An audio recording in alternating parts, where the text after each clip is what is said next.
أعوذ بالله من الشيطان الرجيم بسم الله الرحمن الرحيم Sourate 113 Al-Falaq, le point du jour. C'est une mécoise de 5 versets. Uqba ben Amir dit, l'envoyé alayhi salatu wassalam a dit, ne vois-tu pas des versets descendus cette nuit que personne n'a vu de pareil? C'est, dis mon refuge soit en le maître du point du jour, et dis, mon refuge soit le maître des hommes.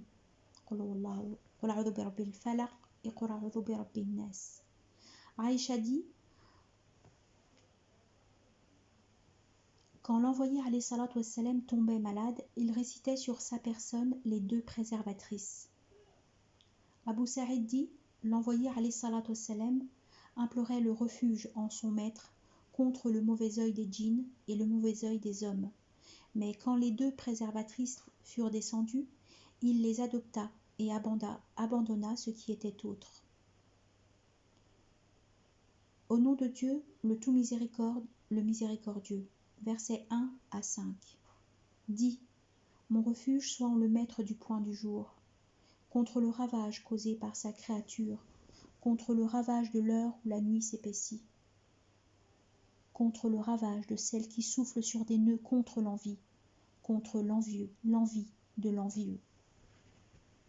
Explication. Le point du jour est traduit selon l'avis d'Ibn Abbas.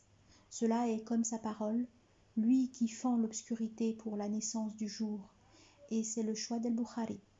Le verset « Contre le ravage causé par sa créature » signifie « Contre le ravage causé par toutes ses créatures ». Al-Hassan al-Basri dit « La Géhenne, Iblis et sa progéniture font partie de ce qu'il a créé ». Le verset « Contre le ravage de l'heure où la nuit s'épaissit » est traduit selon l'avis d'Al-Hassan et Qatada. Ces derniers disent « C'est la nuit quand elle arrive avec son obscurité ».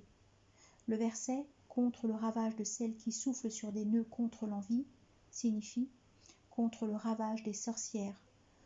Aïcha rapporte-t-on,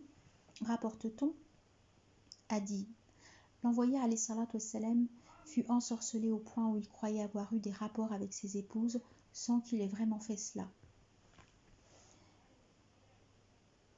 C'est la pire des sorcelleries, dit Soufiane, un rapporteur de hadith. Il me dit, sais-tu que Dieu vient de me montrer ce que je lui ai demandé? 2 hommes sont venus à moi.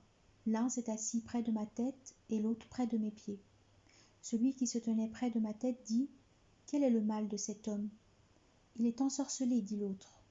Et qui l'a ensorcelé? Labid ben Assam, un homme de Zurayq qui était un hypocrite et un allié des Juifs. Avec quoi? Avec un peigne et quelques cheveux. Où sont-ils? Dans des spattes de palmier mal placées sous la pierre du puits de Darwan. Après quoi, le prophète alayhi salatu wassalam se dirigea vers le puits et en retira les spattes. Il dit en outre, c'est ce puits qu'on m'a montré. Son eau paraît avoir la couleur du henné et ses palmiers paraissent être des têtes de Satan. Et pourquoi ne retires-tu pas le contenu des spattes, lui demandai-je. Non, Dieu m'a guéri et je ne veux pas causer quelque mal aux gens. Fin de la sourate.